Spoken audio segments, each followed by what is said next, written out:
Fala pessoal, tudo bem com vocês? Bem-vindos ao canal Audiolosofia e a esse vídeo de análise e unboxing do KZ ZS7, fone recente da KZ, sucessor direto do ZS6, um fone que eu tenho certeza que é de interesse de muita gente. Mas antes de qualquer coisa, eu vou pedir que você se inscreva no canal, compartilhe esse vídeo, comenta, curta, porque assim vocês me ajudam demais e me animam a cada vez trazer mais análises. Nesse vídeo eu vou comentar sobre a construção, sobre o encaixe, sobre o som, mas lá no final vai ter uma comparação com o KZ-AS06 e o KZ ZSN. Então, se você está com pressa, está sem tempo, você pode ir lá no final e ver uma comparação com o KZ-AS06 e o KZ ZSN. Antes de qualquer coisa, eu preciso agradecer a AK Audio Store por ter me vendido esse fone abaixo do preço por fins desse review. Eles já me enviaram um KZ-AS06 no passado. É uma loja que eu confio demais e eu vou deixar o link para eles aí no comentário, em destaque. Caso tenha algum desconto, vai estar escrito aí. Eu não posso confirmar agora, mas caso tenha, vai estar embaixo, vai estar as instruções para você conseguir, etc e tal. Mas eu agradeço a AK Audio Store por ter me vendido esse fone e eu recomendo que vocês procurem a loja deles no AliExpress. A opinião aqui é minha, ela é inteiramente minha, de minha única responsabilidade, e eu recomendo que você procure outros reviews, né, para que você possa basear melhor a sua opinião. No mais, é só isso e vamos lá. Durante muito tempo a KZ reinou absoluta no mundo dos fones híbridos de baixo custo. Nenhuma outra marca havia alcançado seu nível de popularidade fora da China da forma com que ela alcançou. No Brasil, ela se tornou muito popular tanto por músicos amadores e profissionais que estão procurando um fone de baixo custo e bom desempenho, quanto por pessoas que estão procurando fones a fim de ouvir música com uma qualidade razoável. Mundo afora, o quadro não é diferente, ela também se tornou referência. Só que não tardou muito para que outras marcas chinesas também emergissem, do submundo do AliExpress e do Taobao como concorrentes para a KZ. Marcas como TRN, Senfer, Revonext, CCA são alguns dos nomes mais comuns que têm disputado com a KZ no mercado de fones chineses de baixo custo. Os fones híbridos, aqueles fones que têm um driver dinâmico e uma ou mais de uma armadura balanceada, foram o carro-chefe da KZ durante muito tempo, sendo o ZS6 e o ZS10 os seus fones com o maior número de drivers e sendo de alguma forma os seus fones mais populares e carros-chefe. Só que surgiram outras opções, o TRN V80, Revonext QT2, CCA C10 agora, Senfer QT8 e etc. A sensação geral é que a KZ havia ficado um pouquinho para trás, né? O KZ ZS6, que seria o carro-chefe da KZ, dividia algumas opiniões com o seu agudo muito elevado, né? Que é um problema para muita gente. Nesse quadro, a KZ parece querer se reposicionar no mercado e garantir o seu nome como uma marca de referência nos fones híbridos, e é com esse objetivo que ela lança o ZS7 e o ZS10 Pro, com uma atualização para o ZS10 e uma atualização para o ZS6. A questão é, será que a KZ consegue o seu objetivo? É isso que a gente vai avaliar aqui, começando pelo unboxing, pela estética, pela construção do fone. Infelizmente eu não tenho o ZS10 Pro, eu pretendo avaliar ele no futuro, não sei se eu vou conseguir, não sei se vai ser possível, mas é de meu interesse porque o ZS10 Pro parece ser um fone bem interessante, então eu recomendo que você procure por ele também. Mas analisando o ZS7, a experiência do unboxing dele é muito interessante. A KZ atualmente ela adota dois modelos de embalagem, esse modelo de embalagem preto que vocês estão vendo aí no vídeo em algum momento, e a embalagem branca, que é a embalagem mais simples, que é a embalagem que vem o ZSN, ZSN Pro, e curiosamente a embalagem que vem o ZS10 Pro, mesmo o ZS10 sendo um fone mais ou menos na mesma faixa do ZS7. Na caixa do ZS7 você encontra o cabo 2 pinos de 78mm, 3 pares de ponteira, que é uma ponteira que o pessoal chama de Starline, que é uma ponteira que eu gosto, e a literatura ali, os manuais, controle de qualidade, etc. É uma caixa simples e eficiente. Essa caixa preta parece ser a caixa que a KZ separa os seus produtos mais top de linha, né? A caixa que vem os S7, o AS10, o AS06, diferente da caixa branca mais simples, né? Curioso. A caixa é interessante, a caixa normal, etc. E o conteúdo é só o necessário, você não tem muito o que falar. Bom, então comentando sobre o fone em si, a construção e também o cabo, eu vou ter elogios e uma crítica. Eu acho que os S7 ele tem um design muito acertado, esse design é um design que chama muita atenção, um design que a KZ copiou de uma marca de fones de altíssimo desempenho, uma marca americana, Campfire. Esse design do KZ S7, S6, S5 é um design do Campfire Andromeda, que o Andromeda ele é um pouquinho menor, ele ele é um pouquinho mais delicado, mas o desenho é basicamente o mesmo, é um desenho que a KZ copiou. Mas é um design muito bonito, eu acho que chama a atenção de muita gente, e é um fone muito bem construído, seguindo a tendência dos S6, o KZ S7, ele passa a sensação de durabilidade, você sente ele muito bem na mão, ele tem um design relativamente ergonômico, ele não é o fone, pelo menos nos meus ouvidos, ele não é o fone mais confortável do mundo, mas ele também não me traz nenhum problema de conforto, ele tem uma inserção relativamente profunda, não é tão profunda quanto o KZ S06, mas também não é uma inserção muito superficial, como um Tinalde T2 ou um Senfer DT6, então ele fica no meio termo, ele tem uma inserção boa, ele tem um isolamento de ruído relativamente bom, então nesse quesito sobre isolamento e encaixe, eu não tenho problemas com ergonomia no fone, ele não machuca o meu ouvido, ele não é muito profundo, ele também não é superficial, então não tem muito o que comentar nessa parte. Agora, se tratando do cabo, eu já tenho uma crítica, que é algo que eu já disse aqui no canal algumas vezes, que é a ear hug, o abraçador do ouvido, ou pegador do ouvido, que é essa parte que sai do fone e passa por detrás do seu ouvido. A KZ produz dois tipos de ear hug, uma que é a ear hug moldável, que tem um pedaço de arame dentro que você pode mexer e você pode colocar conforme a sua moldar conforme a sua vontade, e tem uma ear hug pré-moldada que é geralmente de plástico, que ela exerce uma leve pressão, ela fica num formato estável, que para mim é muito mais confortável, é muito mais delicado, né, do que a ear hug que tem um pedaço de arame. Eu acho que a de arame é muito mais grosseira, ela é mais desconfortável, e é esse tipo de ear hug que vem, o que acaba sendo um ponto negativo para mim. É um cabo assim relativamente bom, eu acho que o cabo do KZ SN é um cabo melhor, eu acho que ele é mais flexível, ele enrola menos, mas não é um cabo ruim, tá? É um cabo de boa qualidade, sendo a ear hug o seu ponto crítico, o que me faz avaliar esse cabo negativamente. Os S10 Pro tem o cabo tem a mesma fiação que os S7, mas tem a ear hug de plástico pré-moldada, que já é para mim muito mais conveniente e que torna o cabo menos passível de crítica. Mas essa é a crítica que eu faço com a S7.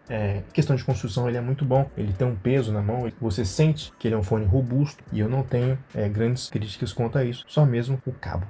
Bom, vamos encaminhar então para a parte principal do review, que vai tratar sobre o som. A configuração do KZ S7 difere do KZ S6, quando o KZ S6 tem dois drivers dinâmicos e duas armaduras balanceadas. O KZ S7 tem um driver dinâmico, 4 armaduras balanceadas, né? Tendo um driver a mais e mais foco nas armaduras balanceadas. O KZ S7 tem um driver dinâmico de 10 mm para tocar as notas subgraves e graves, uma armadura balanceada para tocar os médios, uma armadura balanceada para tocar os médios agudos e duas armaduras balanceadas para poder tocar os últimos agudos, né, os agudos mais avançados ali na última parte do espectro sonoro. O resultado dessa iteração na cápsula de metal é um som articulado, divertido, cheio e que não me decepciona. Essas são as suas palavras-chave, né? O seu preço está girando entre $30 e $40, sendo próximo dos $30 o preço mais baixo que eu já vi, próximo de $40 o preço mais alto que eu já vi. Nessa faixa de preço, eu acho que o KZ S7 oferece um desempenho e uma construção muito adequada. O KZ S7 posta em sua espacialidade, profundidade e chão para poder animar o ouvinte. Os elementos do som se dispersam bem pelo palco sonoro mais do que generoso, o que é característico da KZ, e o som tem uma profundidade destacada, né? E se complementa perfeitamente pelo chão muito físico que a apresentação faz. O S7 é dinâmico e ávido por atividade e sensação física. Quando eu estou falando isso, eu estou ressaltando pelo aspecto mais grave do som. Eu acho que o palco sonoro do KZ S7 se complementa muito bem com os graves, os subgraves bastante presentes e os graves bastante vivos, que fazem com que você sinta a música acontecendo, as notas do baixo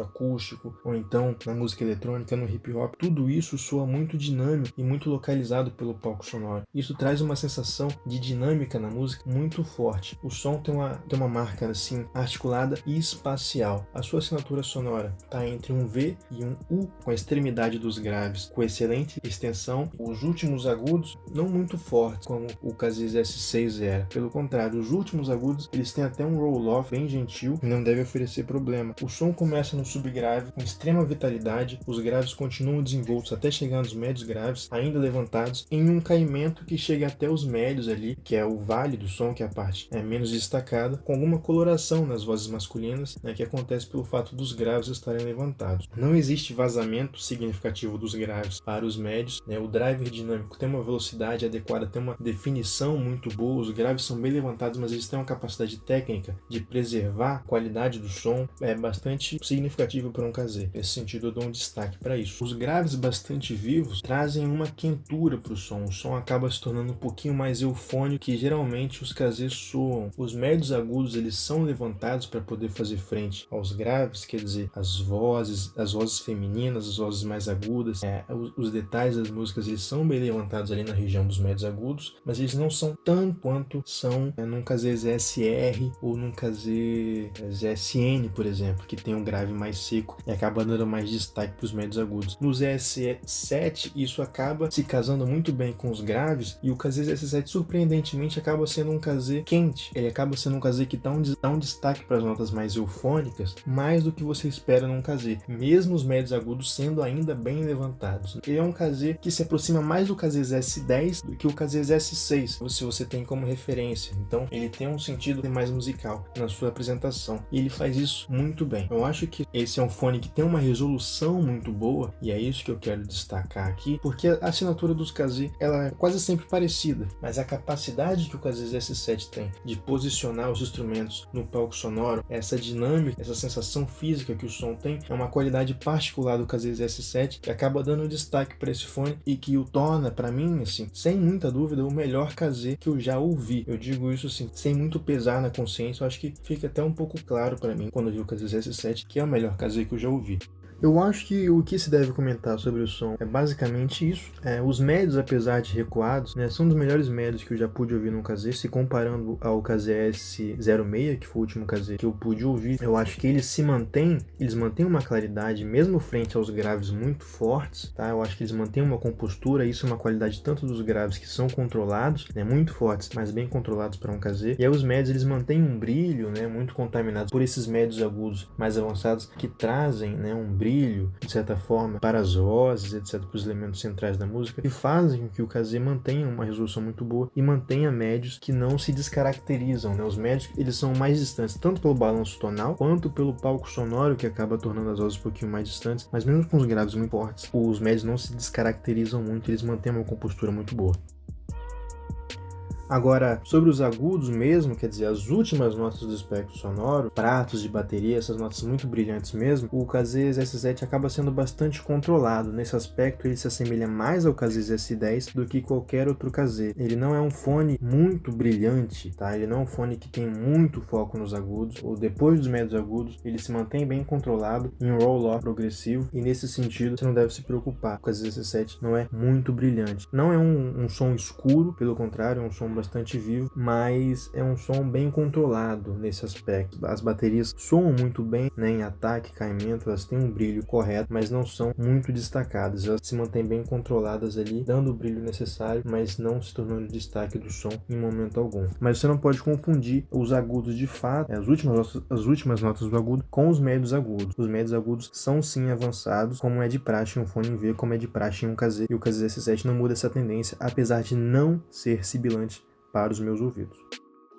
Bom, para finalizar, eu acho válido que se façam algumas comparações, sendo a principal delas com o Kazé AS06. O AS06 comparativamente é mais ergonômico, tendo um cabo melhor por conta da ear hug, aquela questão que eu comentei, e também o isolamento. Por ser só armaduras balanceadas, naturalmente ele é um fone mais isolado que o ZS7 e ele oculta melhor o som externo. Os graves do S06 têm menos extensão, quer dizer, eles vão com menos vigor aos subgraves, naturalmente, por ter uma armadura balanceada, e nesse sentido o ZS7 tem muito mais vigor, muito mais força, muito mais dinâmica. Os graves do S06 são mais centrados nos médio graves, diferentemente do ZS7, que tem uma tendência de subir até os subgraves, sendo os subgraves o maior foco dos graves.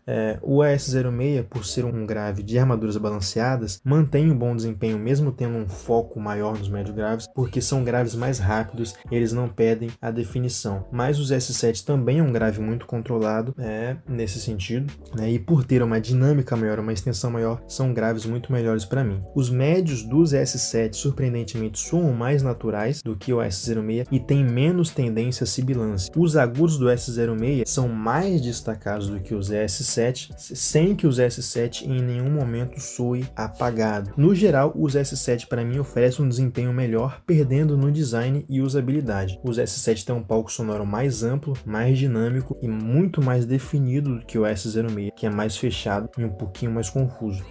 Dando segmento às comparações, e aqui eu já pretendo fechar o vídeo, em relação ao KZ-ZSN, os S7 têm significativamente mais presença nos subgraves, também médios graves mais acentuados. Os médios nos dois fones são igualmente recuados, igualmente distantes nesse sentido, né? A parte mais grave dos médios tem mais peso nos S7 e as vozes masculinas, é um fone um pouquinho mais quente, etc. Os agudos nos dois fones são bem parecidos em termos de detalhe, etc., com um pouquinho a mais de textura, um pouquinho a mais de detalhamento nos S7. Entretanto, os S7, por ter mais peso no som, nas partes graves, deixa os agudos um pouquinho mais para trás na apresentação, né? Os S7, por ter médios agudos bem vivos e graves bem vivos também, acaba deixando os agudos um pouquinho mais escondidos do que os SN, né? Comparativamente. Os S7 é um fone um pouquinho mais quente, mais dinâmico e vivo que os SN de maneira geral. Os SN tendo um som um pouquinho mais seco, um pouquinho mais leve, né? Pelos agudos, né? Mais soltos, mais vivos e menos articulado, menos dinâmico, menos físico, etc. O balanço tonal dos SN até chega a soar um pouquinho mais neutro pelos graves mais secos, mas o melhor fone para mim claramente é os S7. Bom, tendo feito essas duas comparações, eu pretendo finalizar o vídeo. Eu acho que eu consegui passar o que eu penso sobre o KZ-S7. Claro que vídeo sempre é difícil, sempre tem uma dificuldade de se apresentar o que se pensa, né, um tempo tão curto, mas de forma geral é isso. Eu acho que o KZ-S7 é um puta de um fone. Eu acho que a KZ conseguiu sim voltar a ter um lugar de destaque no mercado de fones híbridos. Eu acho que ela respondeu muito bem, né, às provocações da TRN, da Revonext, etc. E trouxe com o KZ-S7 um produto muito bom que deve sim ser considerado, que disputa em pé de igualdade o melhor custo-benefício nos fones híbridos. Os S7 soa grande, soa vivo, soa dinâmico, ponta a ponta, e eu acho que com certeza é uma boa pedida. Obrigado por assistir o vídeo. Novamente, eu peço que você não se esqueça de se inscrever no canal, de compartilhar, de curtir o vídeo, tá? Porque você me ajuda demais. Um abraço e até a próxima.